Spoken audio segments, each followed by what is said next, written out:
your talk show. And let's do all the 4 limitless contemplations in English first and then in Tibetan. Can you just move it up a bit, Eugene? Thank you. Right. So this is our important prayer again, which really makes us understand the purpose of life. May all beings have happiness and create the causes of happiness. May they all be free from suffering and creating the causes of suffering. May they find that noble happiness which can never be tainted by suffering. May they attain universal impartial compassion, free of worldly bias towards friends and enemies. Senjen damje dewatang dewe jutang denpa jutik dungal tang dungal chichu tang trawa jutik dungal mepe dewa tampatang mindra wajutik nering chatang ni tang trawe tang nom chimpo lane prajutik. Okay, everybody. So tonight we're going to do the last session on life's true purpose reveals itself. So please ask your questions, butt in, get to know anything or comment, whatever you want. I have no problem with it because I want you all to really get to that point where you can see when you're looking at the purpose of life, the different levels of looking at it. And most of you sitting here tonight can really look at it from the top of the mountain, from the ultimate perspective. And without that, then what is this all about? So I'm going to start off with a lovely story for all of you, which really explains how karma actually works. But one stormy night many years ago, an elderly man and his wife entered the lobby of a small hotel in Philadelphia. Trying to get out of the rain, the couple approached the front desk, hoping to get some shelter for the night. Could you possibly give us a room here? The husband asked. The clerk, a friendly man with a winning smile, looked at the couple and explained there were 3 conventions in town. All of our rooms are taken, the clerk said, but I can't send a couple like you out into the rain at 1 o'clock in the morning. Would you perhaps be willing to sleep in my room? It's not exactly a suite, but will be good enough to make you folks comfortable for the night. So when the couple declined, the young man pressed on, don't worry about me. I'll make out just fine, the clerk told him. So the couple agreed. As he paid his bill the next morning, the elderly man said to the clerk, you are the kind of manager who should be the boss of the best hotel in the United States. Maybe one day I'll build one for you. The clerk looked at them and smiled, and the 3 of them had a good laugh. As they drove away, the elderly couple agreed that the helpful clerk was indeed exceptional, as finding people who are both friendly and helpful isn't easy. So 2 years passed. The clerk had almost forgotten the incident when he received a letter from the old man. It recalled that stormy night and enclosed a round-trip ticket to New York, asking the young man to pay them a visit. The old man met him in New York and led him to the corner of 5th Avenue and 34th Street. He then pointed to a great new building there, a palace of reddish stone with turrets and watchtowers thrusting up to the sky.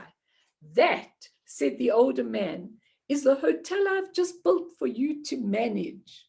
You must be joking, the young man said. I can assure you I'm not, the older man said, a sly smile playing around his mouth.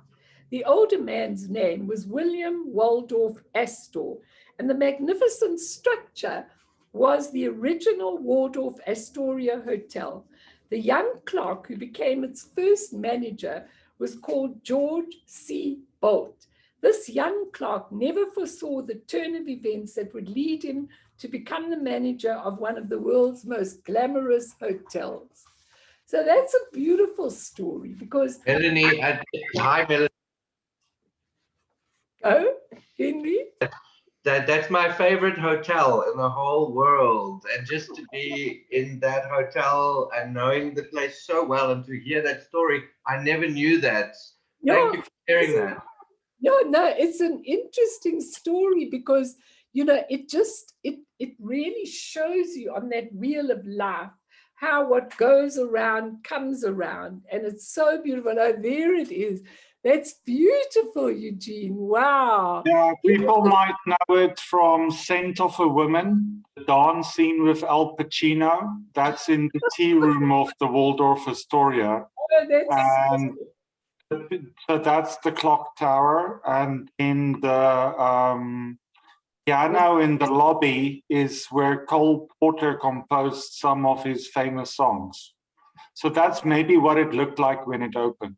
Oh, that's so beautiful. Thank you, because I really think that story is a very important story, because so many times we go out of our way for people and we're really kind, and it really does pay off in the end. And like, this was really a true story of what happened. And the second thing I want to read you, I'm coming to you, Henry. I haven't forgotten because you've got something to read.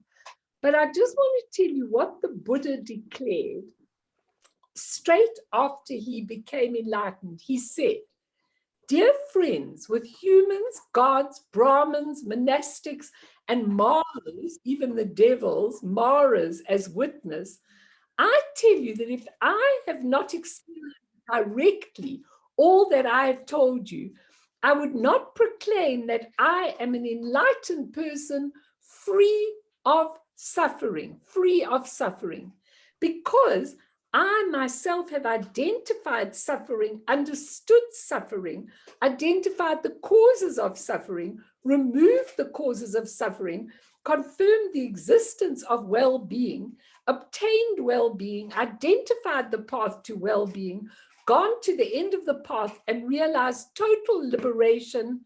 I now proclaim to you that I am a free man, a free person." At that moment, the earth shook, and the voices of gods, humans, and other living beings throughout the cosmos said that on planet Earth, an enlightened person had been born. And I love that when I hear it, because, you know, that's not far away from us. We've got to be born. For me, that is so vital. To be born enlightened is absolutely and totally essential. And then I want to read you something. Tulku Urgyen Rinpoche, for those of you that are new, is one of my really, really favorite beings, favorite masters. He's now incarnated in another body, but all my teaching that I have from him was from that, and I've dreamt of him and met him in the dream state as well. But he is a very special being who's enlightened and absolutely exquisite, and he just gave and gave and gave the Dharma. So I want you to just hear what he said, which is so important. This is what he said. "What is the reason for misery and pain every living being undergoes?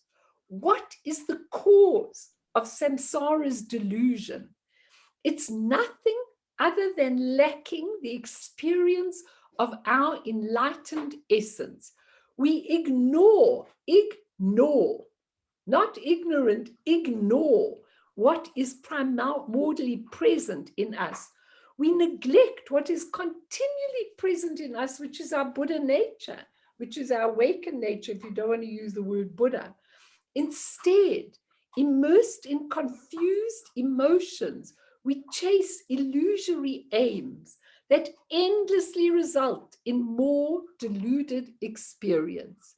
And that's called samsara, okay? The wheel that goes on and on.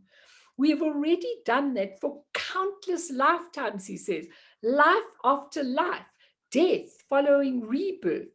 And unless you take this opportunity while you are a human being to realize what is fully possible, you will continue in the future in the same deluded way and even more suffering because of the missed opportunity that we all had.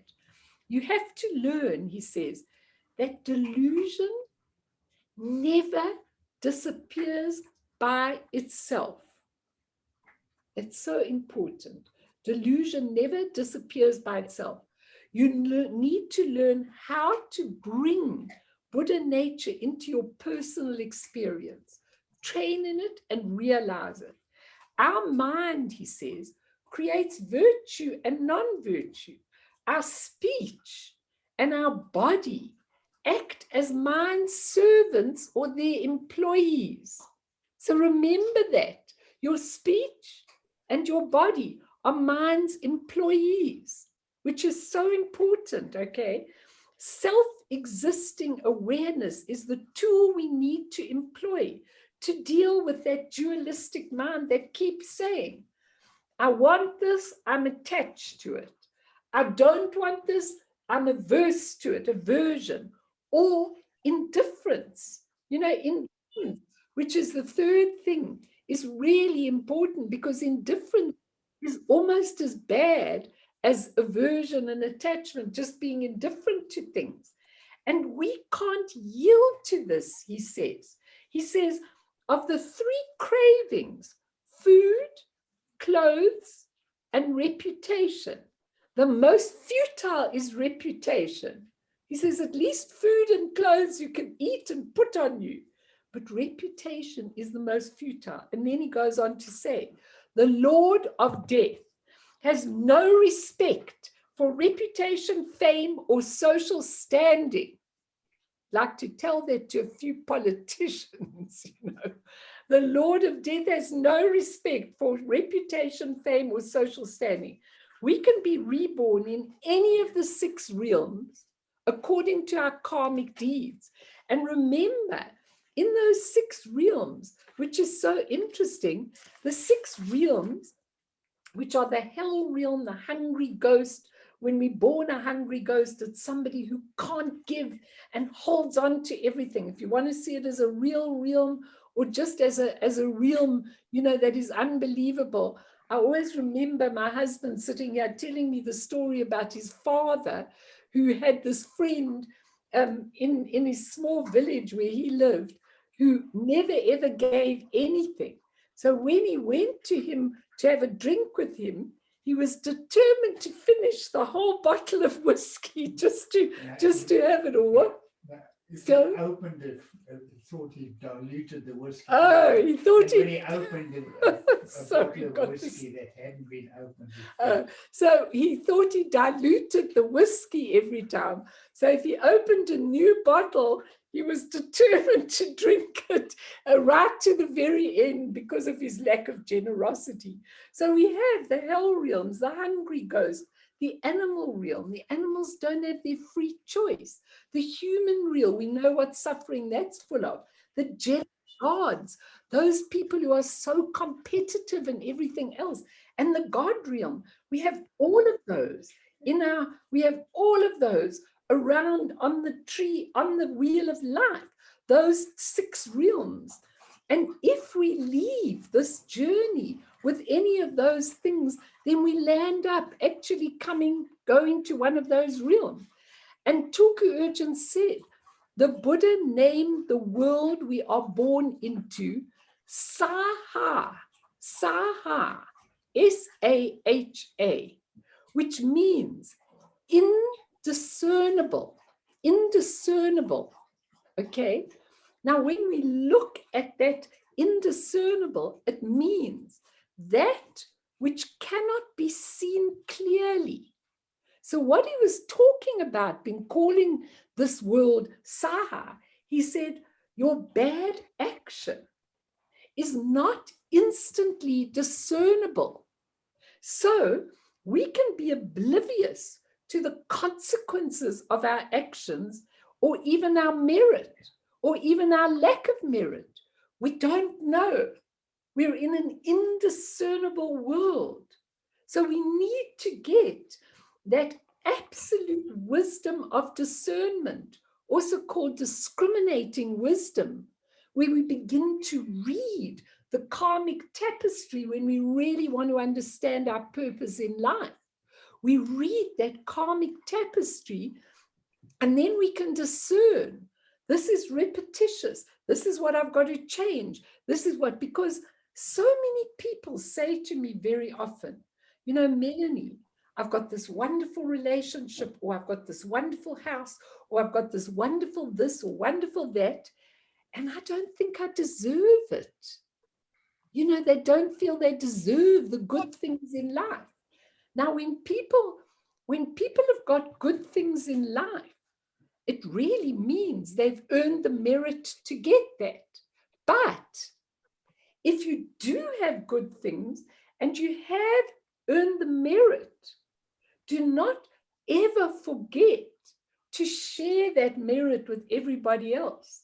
And I always say to people, I have many people who are afraid of good things happening to them. And I always say to them, as long as you share, if you suddenly become wealthy, share it all around, share whatever knowledge you have. And that keeps the merit in the wheel of life. It's all relative and not ultimate. And as I said to you, if we look at a relative viewpoint, when we're looking at the purpose of life, we're looking at the bottom of the mountain. If we look at an ultimate, we're looking at a helicopter view of everything, which is completely different. So that discernment we need to train in. So we need to start waking up to what's happening to us, waking up to what we do, waking up. You know, I can't begin to tell you that when I have harsh words with people, and you know, it's interesting because sometimes it's kind of necessary to have some harsh words with people, even people I'm working with. I said to 2 people today, I know you're going to think I'm tough, but I've heard this again and again and again and again. And you know what? It's enough. And they say, you're right. I was looking at a person who had the most unbelievable potential, a beautiful young girl with everything, brilliant, and all these sort of things. And she can't put this into action. So like I said to her, what a waste of your good karma. Move through and use this to share with everybody. Use your insights. You always withdraw all the time. And we need to use that discerning wisdom to really go forward. Henry, read us what you sent me. Henry sent me a beautiful quote of the Buddha, and I'd like you to read it tonight for everyone, Henry. Okay. Got it here on my phone. So the His Holiness the Karmapa, he cautioned against practicing the Dharma to gain happiness in this lifetime alone. So I'm just going to read what the feedback that we got from that. So he noted that if some people don't have a good house or have many family problems, they say they lack merit. They think that practicing the Dharma is to bring happiness and to be free of suffering in this lifetime. And they practice it with that intention. So they go to lamas who tell them that there's no real problem, that everything that arises is the display of Dharmakaya. The lamas advise them to rest within confused appearances as they are without being distracted and say everything will work out. So just sit there, the lamas tell their students. But many people aren't satisfied with this response. So they try to listen to, meditate on, and contemplate the Dharma, but they do so to gain happiness in this lifetime. So this is pointless. So Mikyo Dorje would never do such actions himself, His Holiness stated. So we listen to, meditate on, and contemplate the Dharma to attain liberation and the state of Buddhahood, not to gain temporary pleasures in this lifetime. So that was His Holiness the Karmapa. Thank you. That is so brilliant when I read it. Because you know what? Does that mean that you shouldn't have happiness in this lifetime? Does that mean your purpose shouldn't be happiness? No. If you've earned the merit and you have the Dharma and you happen to have a lovely time in your life and a beautiful time that you're going through, that's absolutely brilliant. And you can enjoy it. But what he's saying there is, try to gain beyond this temporary happiness. try and take your life and take it further than this temporary happiness, and don't make that your goal. If you have the merit, you'll have lots of happy things happening to you. But it's very important to understand that the goal of this life is total liberation. And like Taisitu always says, if you can gain even 1% more liberation in this life, you've done well. But I used to have these big arguments with him. And I said, Rinpoche, rubbish. I'm sorry. I don't agree with you. He says, why don't you agree with me? I said, because you know what? 1% is nothing. That means you made a tiny effort. He said, oh, but look at all your lifetimes that you have and how many people don't even make 1%. I said, that might be true, but that's not good enough for me. I don't want 1% liberation. I actually want 100% liberation, but I know that's really hard to get to that state. But why not aim for it? I'm not aiming for 1% improvement, at all. So before we go on, maybe somebody wants to ask or talk or say, Kathy on the White Cliffs of Dover, Okay. Anybody? Please. Mel, yes, please. We've spoken about Corona. Now we have a Middle East problem. The tapestry of karma is killing in the name of self-defense, or killing in the name of religion, or killing. Is it like 1 + 1 = 2? Is it like a mathematical equation, or are there exceptions to that rule? That's what I'm asking. You know what? I'm going to read you a story, because I've got just the story to answer your question. I was going to read it later, so I've still got to find it. Just give me 1 minute, because it's a really special story, but I'm not exactly sure where I put it in. Somewhere in this file with all my other stories. Okay, I've got it. In one of his previous lives, Buddha was the captain of a ship. One day, as the ship was transporting 500 merchants, a pirate came on board, intending to kill everyone in order to seize their riches. Overcome, now listen carefully to the motivation, overcome by great compassion, not by hatred, by great compassion for the pirate and for the merchants, and thinking that if the pirate actually followed through on his plan, he would have to suffer for innumerable eons in hell. The captain decided, with an altruistic and compassionate motivation, to kill the pirate, thus saving the lives of the 500 merchants. While he himself committed a murder, his sincerely altruistic and detached motivation was the source of enormous positive karma, because the action was so beneficial. A lie can also be positive in certain cases, for example, to save a life. If a murderer is looking for someone who he wants to kill and asks where that person is, to give him the wrong directions in order to save the person's life is altruistic and positive. Now, it's very interesting, Marcel, because I'm not for 1 minute saying all the killing that's going on in the Middle East is altruistic. It's not at all. I'm saying that killing for us is no. Why? Because our motives are never really good in killing. It's interesting, because the one thing I've got to say, we always kill because we want to gain something, okay? And I want to say the one thing that I do say about Israel and Gaza is very interesting, because when Israel sends a rocket in self-defense, they always first send a drone to ask them to evacuate the premises so that no innocent people get killed. They're trying to take out a terrorist organization. Doesn't make it right, but at least there is an altruistic leaning in that. I mean, we're not going to go into politics. We're looking at spirituality here. So actually, for most of us on this earth plane, number one, we could not have the ability to see that the pirate was going to spend eons in the hell realms because he'd murdered 500 people and took all their wealth. So we don't have that kind of insight.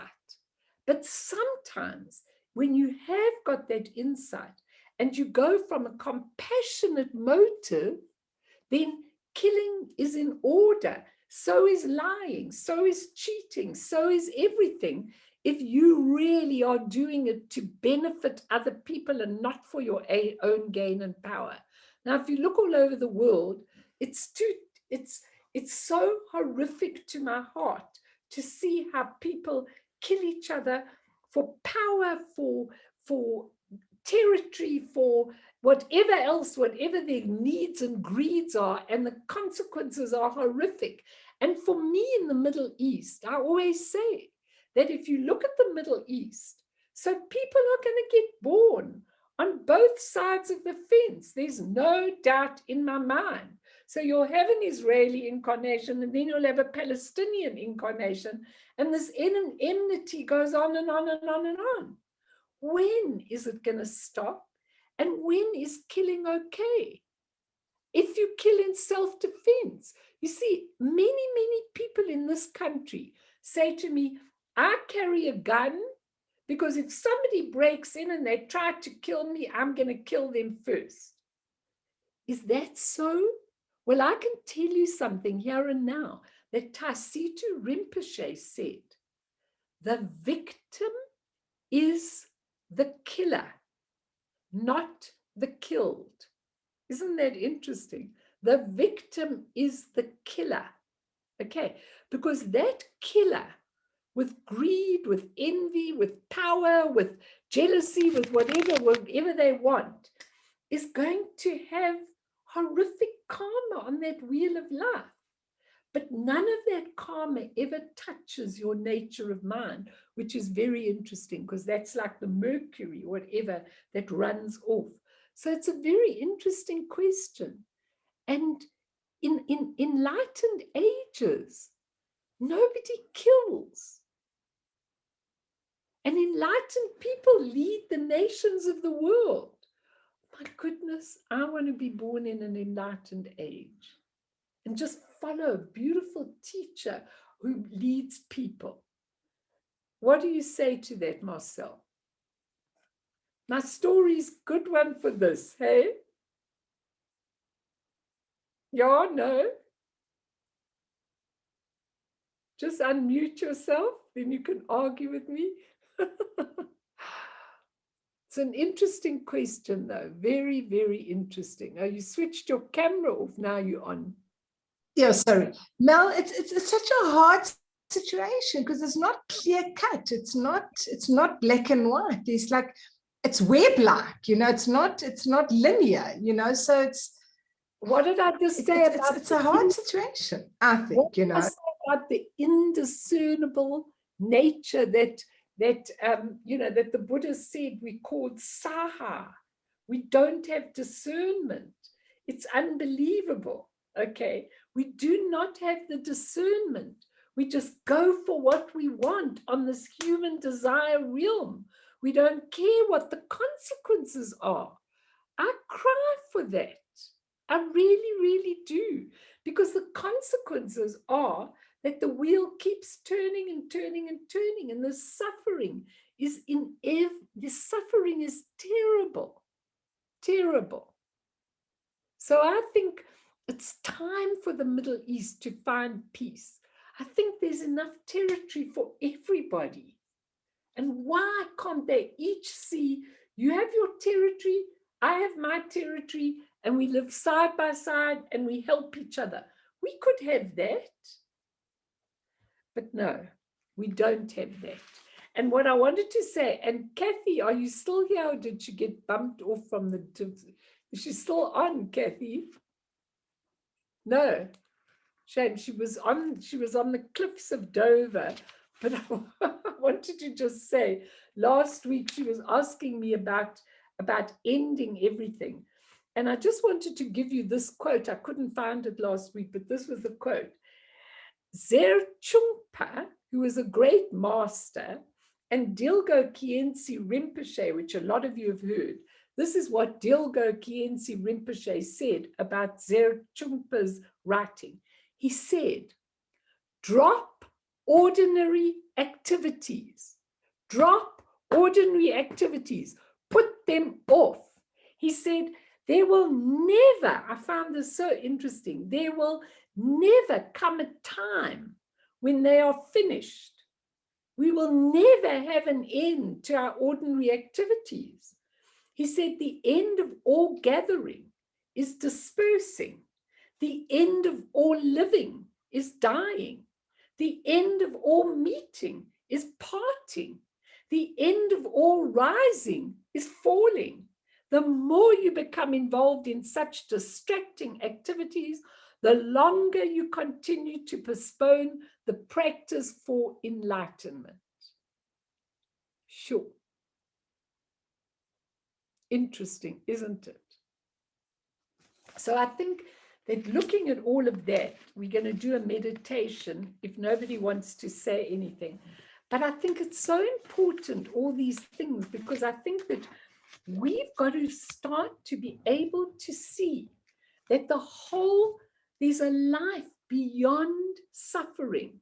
So when we finish meditating, we're going to go to how the Four Noble Truths were told 3 times. Okay.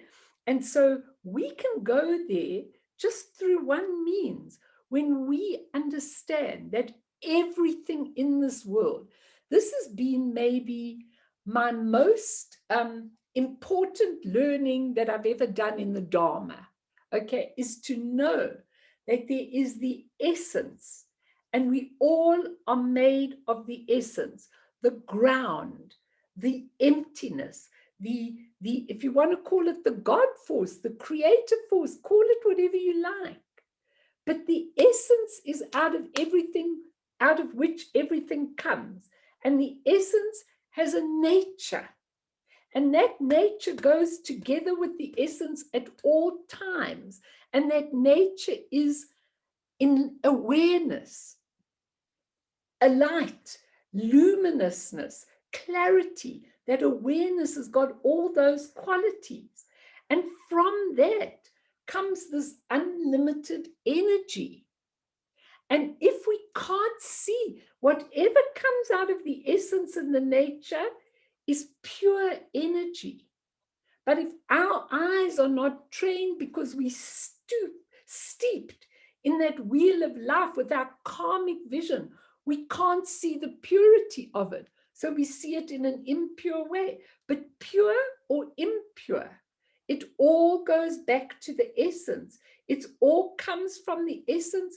It's all made out of the same substance as the essence. So whatever you're looking at, whatever suffering, whatever beauty, whatever negative emotion, whatever anything is all made of the essence. Now, when you begin to grasp that, that's what my whole practice is about.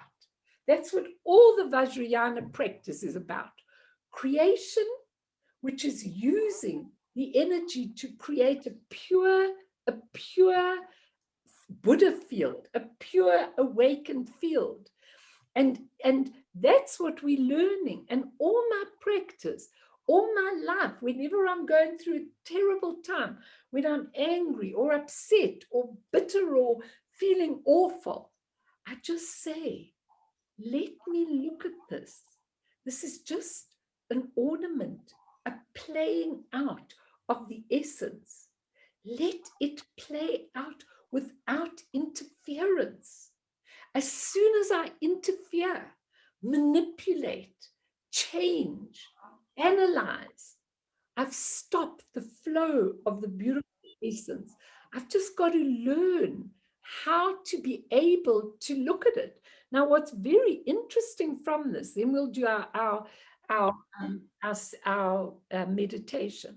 But what's very interesting from this is when you use your intrinsic awareness, which is your Rigpa, when you use it, you truly see what is going on. once you understand that threefold, even Taisitu, who's not a great perfection master, he is, I suppose, but that's not, he teaches Mahamudra, sees everything. He says everything is about the essence, the nature, and the expression of it.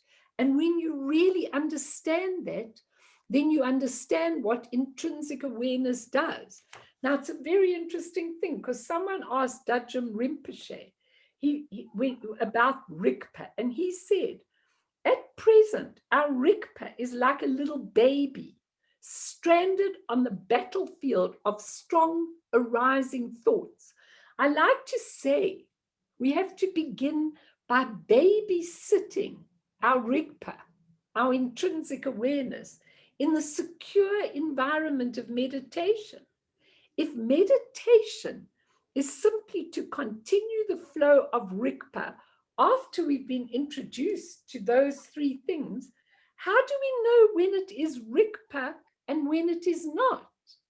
So this person asked Dilgo Khyentse Rinpoche this question with absolute simplicity, characteristic simplicity. Well, how do we know it's your intrinsic awareness?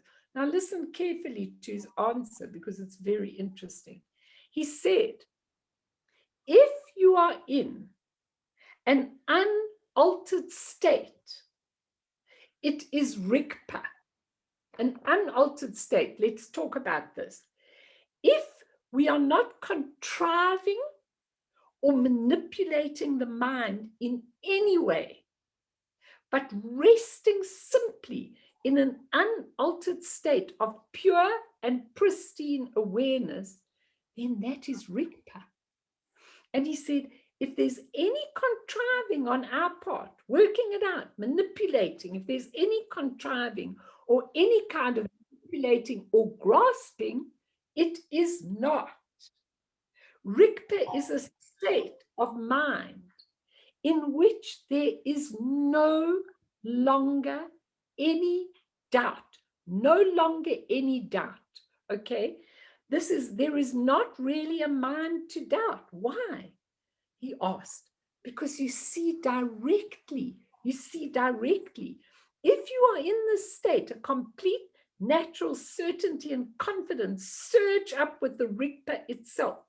And that's how you know. Now you know what he's talking about. He's talking about that knowing. You know, when you're going through something in your life and you go, I know what I have to do. I've got it. This is what I have to do. That is the intrinsic awareness, the Rigpa. That's what we're trying to get at. So we truly know the purpose of our life. We know the purpose of our suffering. We know the purpose of everything, because we can see it all with that intrinsic awareness. So we're going to meditate. What anybody want to ask or comment? Because yeah, there's two hands. Okay, let Henry go, and then you. No, I said Eugene can go. Oh, go on, Eugene. No. Oh, okay. So, so now, like I think, like I connected something there a little bit. So, with like the Rigpa, the way he describes it, is that not like Patrol Rinpoche's like the antidotes for the poison? So anger, that all of that stuff is just remaining in the now, and that's also then written in Kunta Zangpo's prayer. So because the solution for anger is to just stay in the original ground of knowing. Is that original ground of knowing the same as Rigpa? The original ground of knowing is Rigpa, okay, because Rigpa is the awareness in it. That's brilliant. But you see, when you express anger as a negative emotion, it's still pure. It's still pure, but seen as impure. But if you turned anger over, it would be mirror-like wisdom. That's how the essence expresses it. So what they're asking you to do with the Rigpa is allow the emotions to come up so that you can do what Eugene is talking about, which is brilliant. You've got it. That is what Rigpa is. But do you all understand that when you've got to accomplish something, the goings on in the head, I'm talking about me as well, of course. I mean, we organize, we order, we control, we manipulate, we do all of these things. And it's not necessary. It's actually not necessary, because if we just let it play out from the essence and the nature, it would play out and it would just go back like waves in the ocean, back to the essence. But the minute you are not in the state of Rigpa intrinsic awareness, and you go in to analyze, manipulate, change, become a victim, all these kind of things, you've stopped. It'll still play out, but you've stopped the natural thing by remaining, Dajjom Rinpoche says, in an unaltered state, just allowing. You are there, and the amazing things happen for you. Henry, you wanted to say something. Yeah, I mean, the talk you're having now, it reminds me of last week as well, where you referred to an ordinary life, or then also a relative life versus, the ultimate life. And where in the ordinary life, or in the relative life, we are conditioned by suffering. And I must just say, so I've been, I think the last year especially, been very much focused on awareness around the sort of the relative side of, the ultimate side of things. I started maybe first from a psychological point of view of the way I react to things, because no reality, only perceptions. So I think the space has become a little bit bigger for me now between when something happens and my reaction. I've made that space a bit bigger for a lot to happen in there. And in that middle of the space, that's called awareness. So, and there's your Rigpa. So psychological, but I guess spiritual as well. And I think at the end of the day, that's going to be your ultimate happiness if you're not going to be conditioned by so much suffering. Brilliant, brilliant, brilliant. I love what you're saying. You see, what you're talking about is the gap. The gap between what's happening in your life, between your thoughts, between your feeling. And Tulku Urgent always talks about the gap, because the gap, the longer the gap, the more you can meditate without the constant thinking. It's not even the thinking, because the thinking's expressing itself and will go back. It's your interference in those thoughts that is causing no gap, because it's constant, it's constant, it's constant. I know I see it when I'm a bad sleeper at night. So I know I see it when I wake up at night, okay? Sometimes if I've been in a luminous sleep state, I can continue in that when I'm awake. But a lot of times I go into thinking mode, and I'm thinking about what happened yesterday, and I'm thinking about what happened tomorrow, and I'm thinking about what I've got to do, and I'm thinking about this and that and the other. And if there's no gap, there's no clear light. There's no intrinsic awareness, because the thoughts block intrinsic awareness. The SEM, the ordinary mind, blocks the intrinsic awareness of Sem-ni. It doesn't allow it to happen. But the thoughts in themselves don't block it. It's what you think and perceive and manipulate that block it. Do you all understand that? It's so clear how he says it in this thing. That's why I took this, because I think it's really important, especially when you're going through trauma.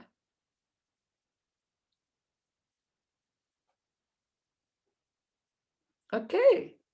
Anyone want to say anything? Can we do a quick meditation? Yeah. And I want you to know that when you are meditating, you are doing it with, you are really allowing the intrinsic awareness to manifest itself. You're getting used to it. You're getting used to the Rigpa. Then the Rigpa starts taking over from the SEM, the ordinary mind. And then you find yourself doing things, you just find yourself in places where you need to be. You find yourself, sometimes I'm sitting and somebody's saying something to me and it's so traumatic. And then when I start thinking, how am I going to respond to this? I've lost it. I've blocked the spontaneous flow of what's coming through me. But if I just open myself to listen to what that person says, the next thing is I can feel the answer just going not from me, through me to that person. And that's a completely different way of dealing with people. But we block it with SEM, with the ordinary mind, the human analytical mind. So if you're all okay with that, we'll come back and ask me, and then we'll just do those 4 noble truths. But I'm very, very happy that a lot of you are getting this now. So let's just do a quick meditation. I don't know why I've got something in my throat.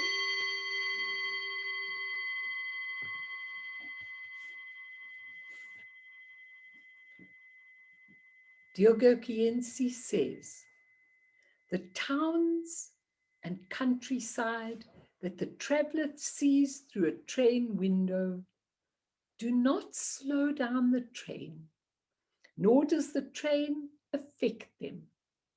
Neither disturbs the other. This is how you should see the thoughts that pass through your mind when you meditate. They have no effect on your Rigpa, no effect on your beautiful nature of mind. So just let them be. So I want you, in your beautiful posture, to focus on your breath, in and out, and in and out.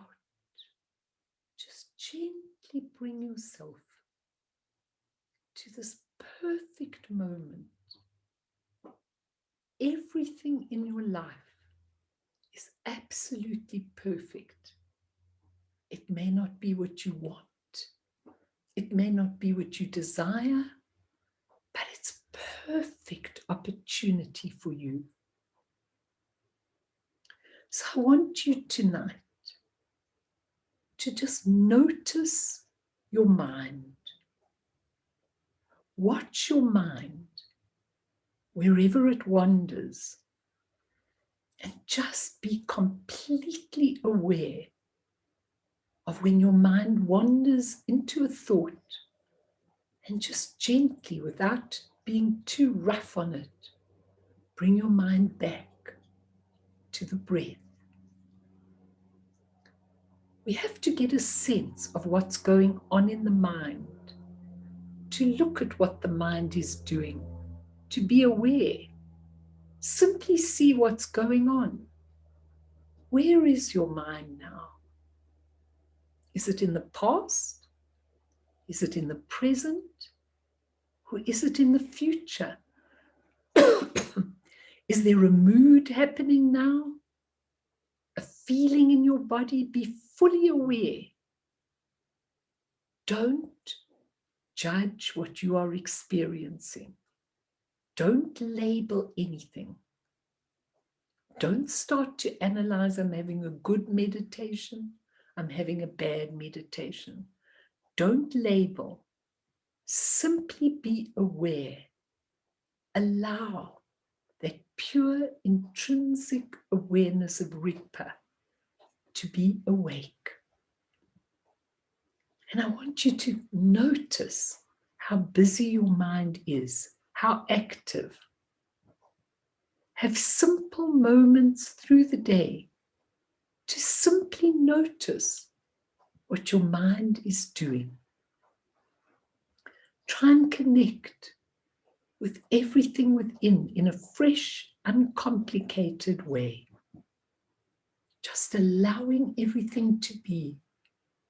And when you find your mind is distracted, bring it back to the breath and breathe in and out.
So you have to train to really, really understand Rigpa, to really allow the awakening of Rigpa.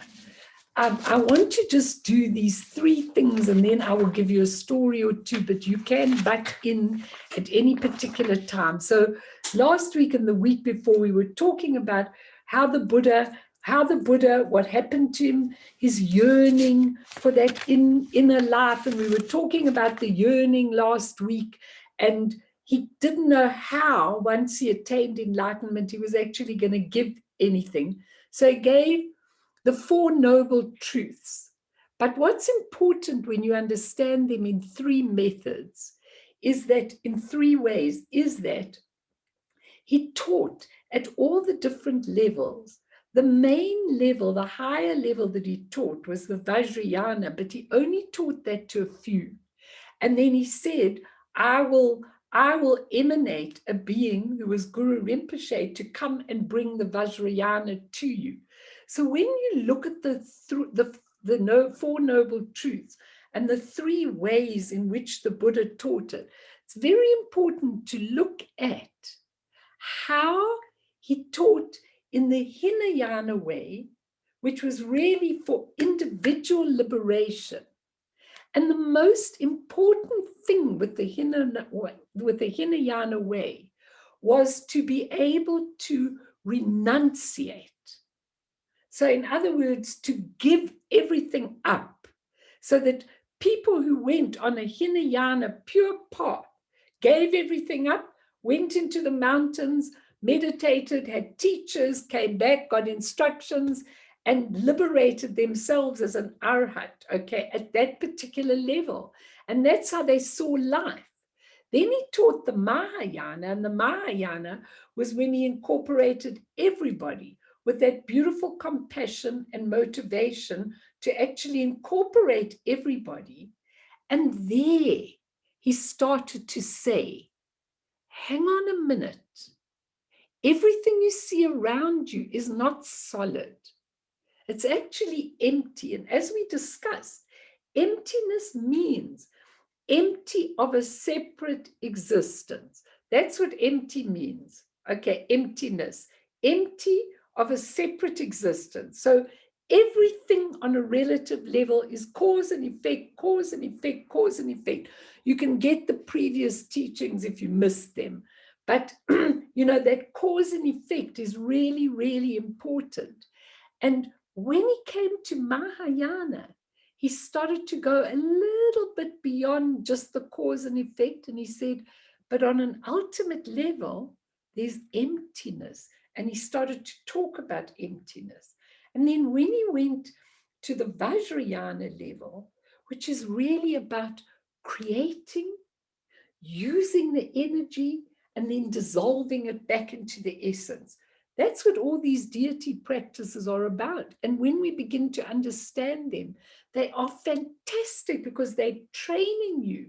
They're training the essence to create in a pure way and for us to see it in a pure way. Some people say that's fantasy, but it's not at all fantasy. It's really how the essence creates.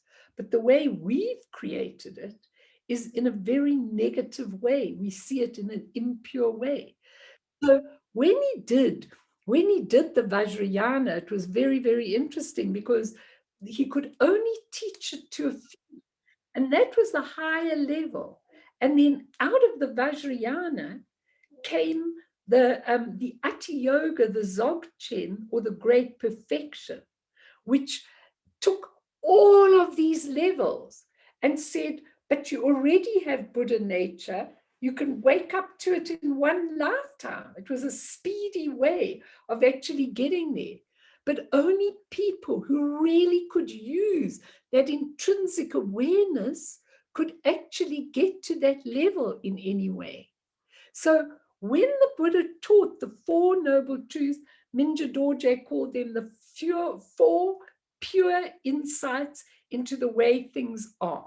So the first one, ordinary life is conditioned by suffering. We talked about last week, the suffering of change, the suffering of conditioned existence. 2, suffering results from causes. And Namkha Nobu said, you must research these causes, which are your negative emotions and your karma. That's what's on the wheel of life. We'll talk about that in a minute. And that is what we have to research. And then he said, the third noble truth, there's a place where suffering can be extinguished. Please, let's go to that place where suffering can be extinguished. Now, it doesn't mean the suffering doesn't go on if you've created it, but it means the mind is not there. Some of these masters can go through operations and their minds, or pain, and their minds do not feel pain. I've tried it a couple of times, like sometimes when I was sitting at Sammy Ling, and we had to sit for 4 hours, 5 hours, cross-legged, and you couldn't uncross your legs and everything. And sometimes the pain was unbearable in my feet and in my legs and everything.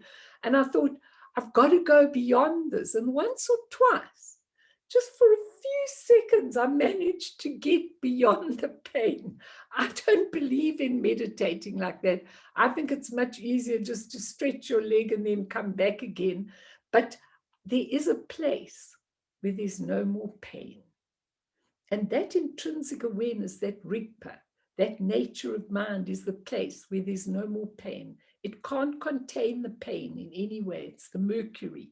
And the last noble truth was, there's a simple path. We can talk about all these 4 simple ways through which the causes of suffering can be extinguished. So if you go on the journey and you take the practices I give you, it will help you to get to your nature of mind, and then your suffering will be extinguished. So that's what he taught the first time. That was like the Hinayana way. The second time the Buddha taught it, when he turned the wheel of Dharma again, this is what he said.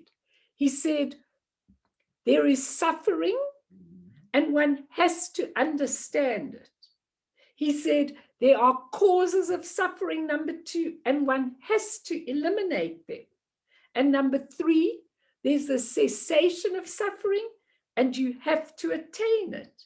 And number 4, there's a path to reach cessation, and you have to work on it. It's all about transforming. So if you do that, then this will happen. It's still on a relative level. But if you get to the causes, you can change the future causes. You can transform it. Okay. But then the third turning, he went from the bottom of the mountain to the ultimate level of mind. And this is what he said, only to a few. Okay. This is what he said. There is suffering. Number one, there is suffering. One has to understand it. But actually, there's nothing to understand. No thing. The second one, they are the causes of suffering. One has to eliminate them. But actually, there's nothing to eliminate.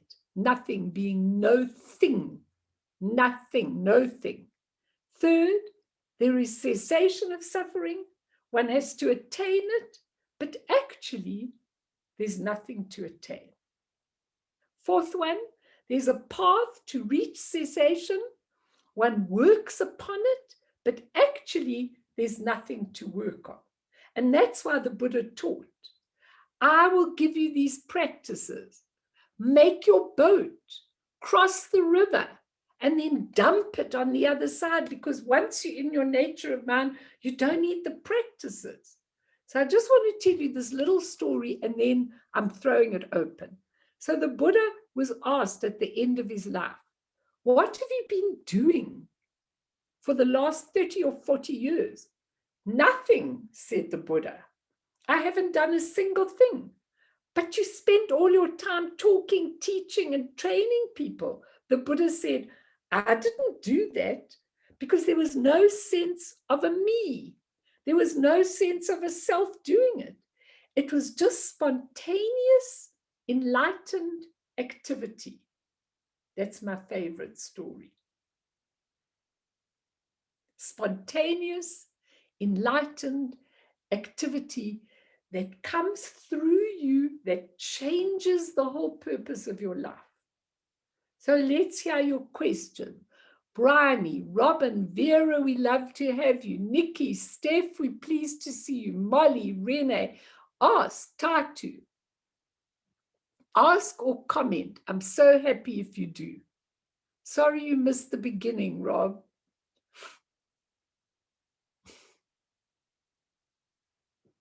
So any questions, any comments? This is your time to do it. Yes, Eugene. So I think about this stuff sometimes, and I think like when you are able to act from that place and you're acting like in line with the universe or Rigpa or the primordial energy, I think things resonate better. Like not just with you, but like that's why people receive things better. So because if you respond from a place of ego, the people pick up on that vibration of the ego. But I think if you're responding from a place of service, that's why they call it servant leadership, and that's effective leadership, because that's when people actually, they resonate with your energy or that vibration, and they can, and that's when things actually start to gain momentum and really happen. I agree with you wholeheartedly. And I really have watched you over the years, and you really have learned to do that. And the reason you've learned to do it is because you were so dedicated to your practice of cleaning up. Now, a lot of people say, why do I need to clean up? Why do I need to do preliminary practices? Because I don't want to do practice. I want to learn about my mind. I don't want to do those things. But the point is, it's so difficult because we're so steeped in that human mind. And these practices actually take us and they clean off the barriers to being able to let that awakened nature come to fruition. So it's really, really important, those practices. And I have watched you, Eugene, over a long time, and really, your dedication to those practices shows very clearly. It really does. Melanie? Yes. Well, you referenced to spontaneity, and it just comes spontaneous. And I've been really focused to respond to situations with wisdom and not just with knowledge. And that wisdom is part of that awareness. But I do find myself, when something happens and I've got to respond, I do take a second or two. That's again that space that I'm in, or even 3 seconds. I'm just, but I think the more and more you do it, the more spontaneous it would become. But my question is actually very, very clear. My question is, when was that defining moment in your life, Melanie, that you realized, wow, that was spontaneous? I get it. You see, it's funny with my own life story, because I had a lot of spontaneous happenings from childhood. I mean, when I look back very carefully with discerning wisdom, I could see that often that spontaneous spontaneous activity came through me, but I wasn't aware of it. It just, I wasn't aware that it was actually working through me. But for me, my turning point, I mean, there were lots of turning points in my spiritual life, my Buddhist path, let's say, even before that. But the turning point for me was when I went for that 6 months to India, and I was there, and when I asked for the practice that I asked for to Taisitu Rinpoche, I mean, when in retrospect, I looked at those practices, I mean, you're not even allowed to ask. You're not even allowed to ask for those things. I didn't even know what I was asking for. That's how spontaneous it was. I didn't even understand what I was asking for, but the master did. And he gave it to me. And everything, a light bulb went on in me. And basically the practice is those 3 things. And when we get that, when we get the essence, the nature, and the unlimited compassionate energy, when we really understand that, our life starts turning, and then things spontaneous. I never worry anymore. Like if I'm not doing a good talk, or it's not flowing through me or anything, I never worry. I just wait until it actually, starts coming through me. And for a long time now, I hardly plan things. It's so unbelievable. I really hardly plan things. That's number 1. And number 2, I really accept. I accept if someone walks out on me. I accept if somebody doesn't want to come to the teaching. I accept the criticism. I accept the situation that I'm in. And that's when that activity, starts dawning on you. So little, I mean, compared to when I see in these masters, but it starts to dawn a tiny bit. That light bulb goes on and off and on and off and everything. And that's when we realize it. But what do you all think about the 3 ways in which the Buddha taught? What do you think about that? I mean, what do you think about the fact that in the 3rd turning, he said, but there's nothing to understand? What do you understand from that? Mart, come on, we haven't heard from you today. What do you understand from that 3rd turning of the wheel? Usually I understand very little. Come on, give us your explanation of the 3rd. No, yeah, I suppose, I mean, like the Hinayana, Mahayana, Vajrayana, it's a path. And if you're not born enlightened, then that's the path you would take. And so first of all, you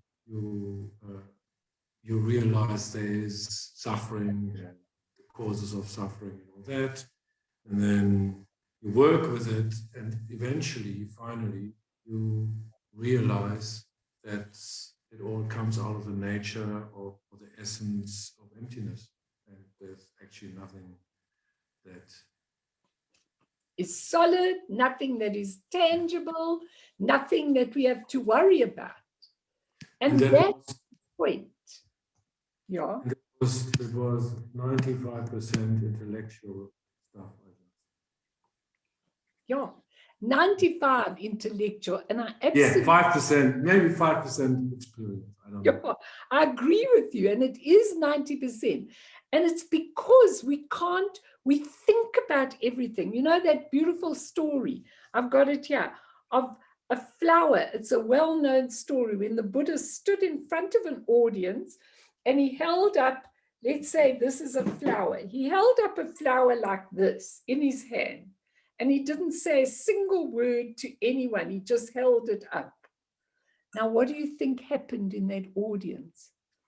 Everybody was going, what are we supposed to do? If they weren't talking in front of him, they were thinking, what are we supposed to do with the flower? It's a very pretty flower. What does he want us to do? Everyone did that in the whole audience, bar one monk whose name was Mahaskyapa. He was the only person. What he did was the audience was perfectly silent. Everybody seemed to be thinking hard, trying to see the meaning behind him holding up the flower, the gesture. Then suddenly the Buddha smiled.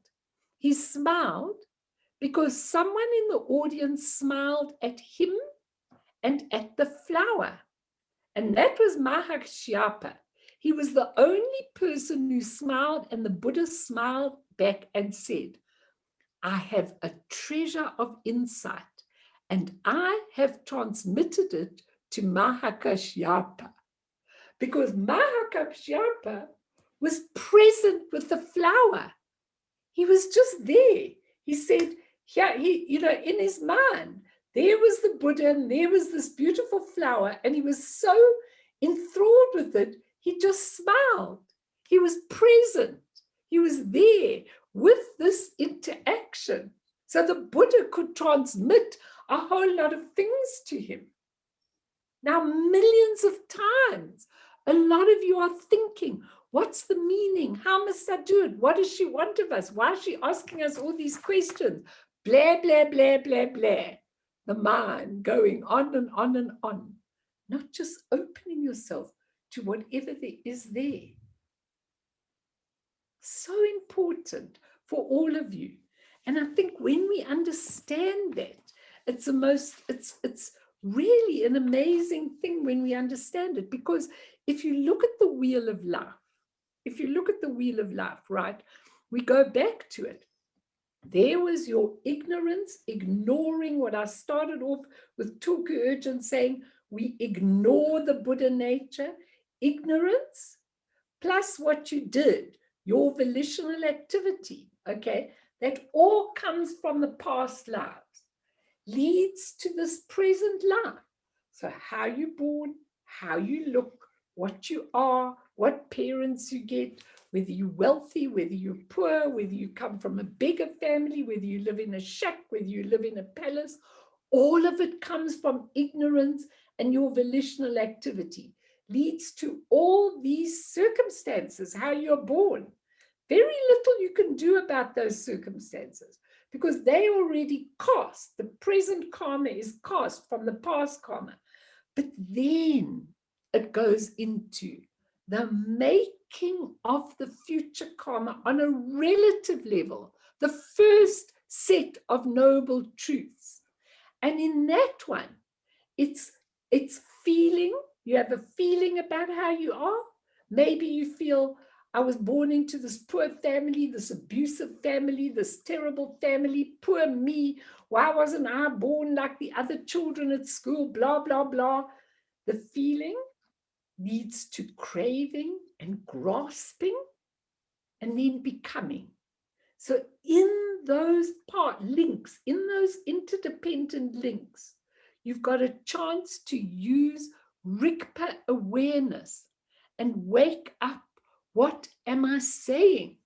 I'm saying, poor me. That's a destructive thing because I created it in the previous lifetime. And then you go on to the next life. And the suffering occurs again, and everything happens all over again. And as I told you, Padampa Sanjay, the Chur master, said, it's not circumstances that arise as one's karmic vision that condition you into this dualistic state.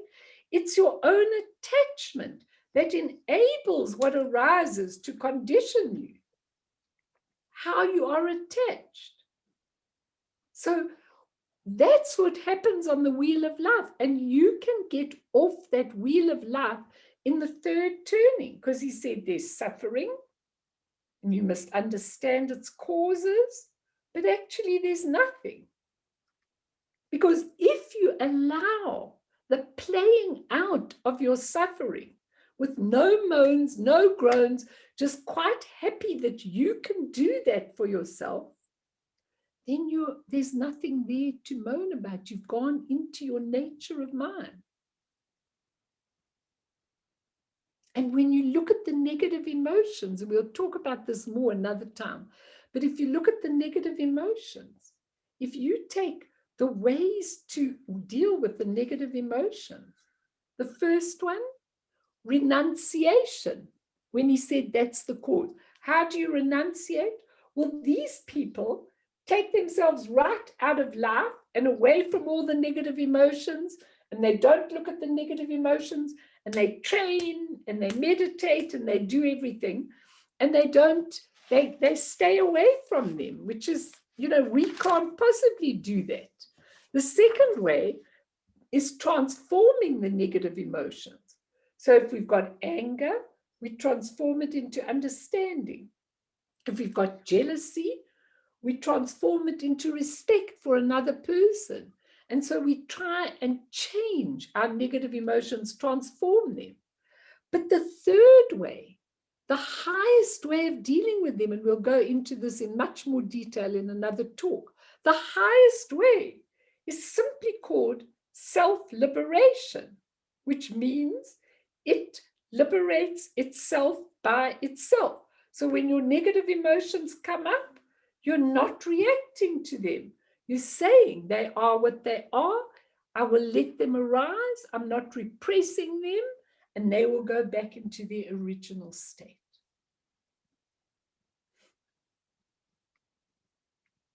Up to you.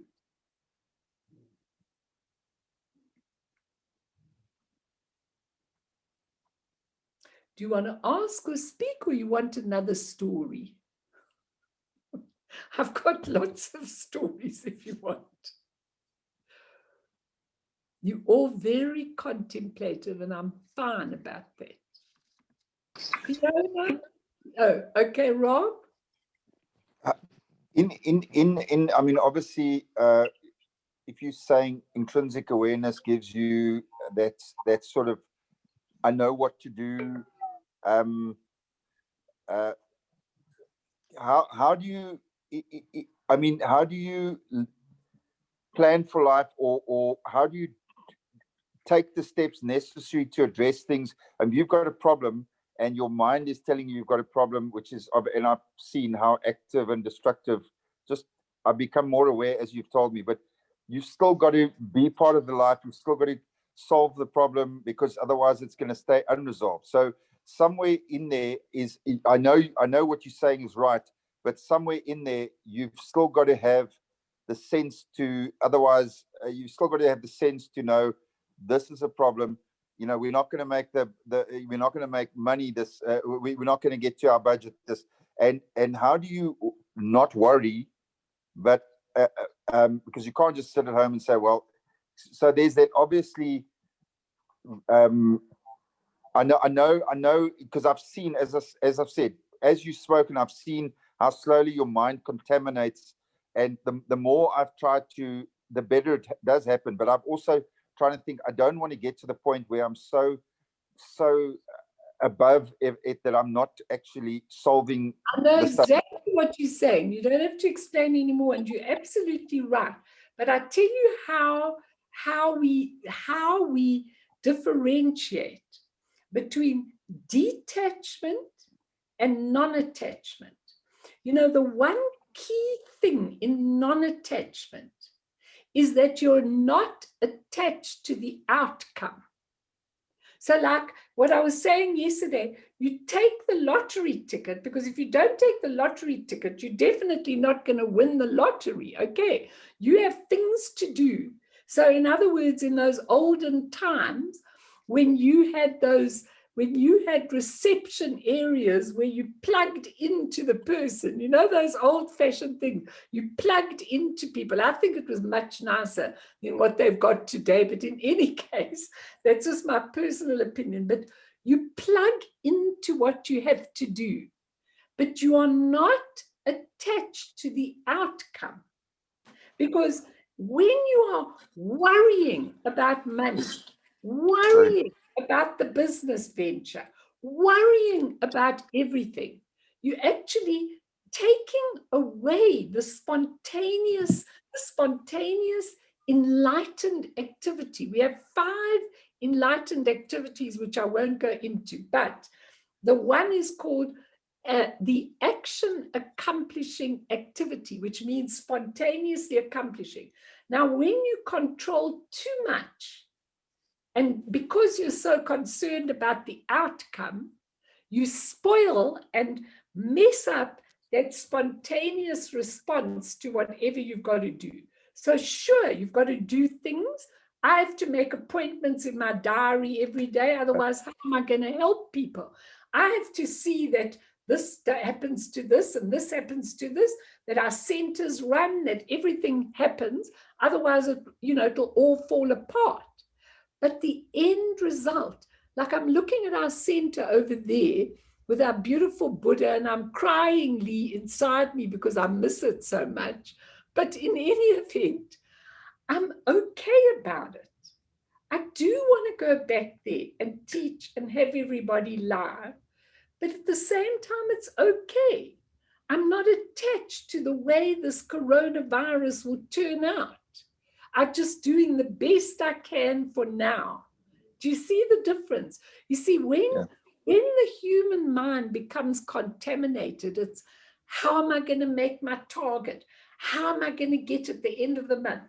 Instead of saying, I have a target to get, let me try and do X, Y, and Z, and then open it out. We never do that. We go back, pick it up, okay? Then we hear that word, put it down and let it happen. We put it down, 3 minutes later, we pick it up again. That's what Tai Situ calls neurotic fixation, because we're attached to how it plays out. And that's our mistake. Not to do the things we need to do, but to be a control freak and not allow the outcomes to play out, because the outcomes will play out according to your merit, according to your karma, according to everything, no matter what you do or no matter what you don't do for that matter. So it's like, I'm going to spend a certain amount of my day allowing myself to be intrinsically aware so that things can flow through me. That's where I've changed my attitude in life so much. I really accept. I can't help everybody. I can't do all the things I want to do.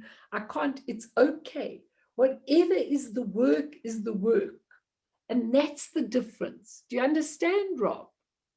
I do. And that's, I suppose, comes back to, even if you made your targets, the target will be higher next, because the suffering will be, it's never good enough. It's never, and the inability to say, well, good enough is good enough, because will lead to you saying, but now why did my target is now, I don't need a BMW, I need a Rolls. I mean, it's going to be never enough. Exactly. And that is the question in the desire realm. We humans live in a desire realm. And the question we have to ask ourselves every day is, when is it enough? If we become the manager, do we want to become the CEO? If we become the CEO, do we want to become the corporate director, whatever? It's just never enough. Why? Because we can't satisfy this human self, because we're not going to the place where there's satisfaction. And if you take this coronavirus is the collective consciousness of all the human beings on this planet who do not know that, who have not gone to their true nature. Therefore, the virus is there. Therefore, would the vaccine take it away? I'm not sure if something else is going to come after that. If we haven't learned the lessons, you know, I mean, are there going to be more? Are there going to be more variants? Or is this vaccine not going to take away everything? Are we just looking? Can I go back to the pub?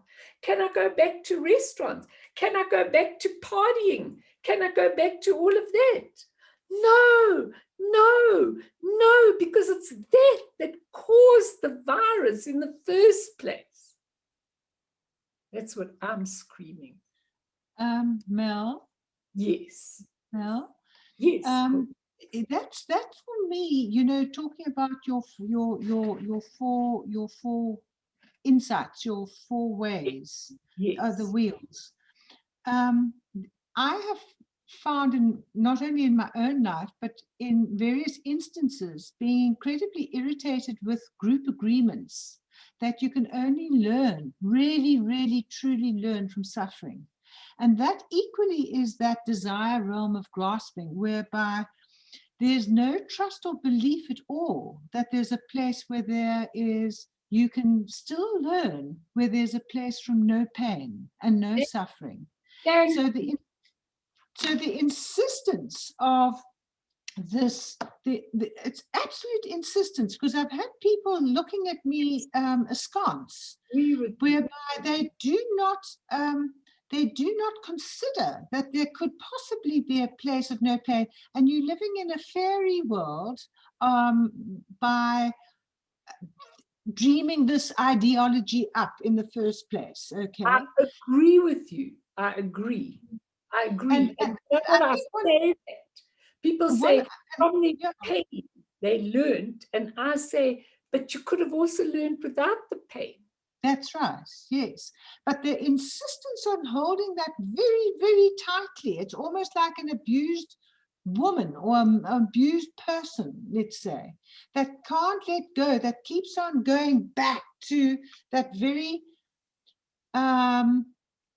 cutting themselves in order to feel themselves in the first place. You know, it's a very, very abusive habit that we have allowed to manifest in our others. I agree with you wholeheartedly. I really, really do. And I just want to say to all of you tonight that it's so important that we stop this human conditioning, this human stuff, that we actually see that the Buddha said in the third turning of the wheel, there is suffering and there are causes, but yet there's nothing there, which people ask about that teaching. Does it mean there's nothing there? No, it means there's no solid thing. So the state of mind you're in can actually easily let all this play out, knowing that it's quick and that it's temporary and that it'll all be over soon. So I'm going to close, but I will stay a while if anybody wants to ask, or some of the new people want to ask. I'm very happy to stay a few minutes and answer questions or talk. But I hope you all understand that we're going to go on to another subject next week. So if there is anything that any of you haven't actually received tonight, please ask it now so we can get it out of the way. But I think my most important thing of finding the purpose of life is to say that when the Buddha taught, he taught at every single level. He taught with Vajra body, Vajra speech, Vajra mind, which means when he spoke, everybody could understand it from their own level. And you can go about your Buddhism at your own level. That's the beautiful thing. You could do a lot of practice, or you can just incorporate practice into your daily life by simply sitting a few minutes during your day and looking out of the window and being aware. That's a beautiful way to actually start developing that intrinsic awareness, that rigpa, that knows. So let's dedicate, and then I'm very happy to stay, Eugene, if we can dedicate, and then I'm very happy to stay. Okay, so let's just dedicate in English first. So small, Eugene, then I can't do it. I found, okay.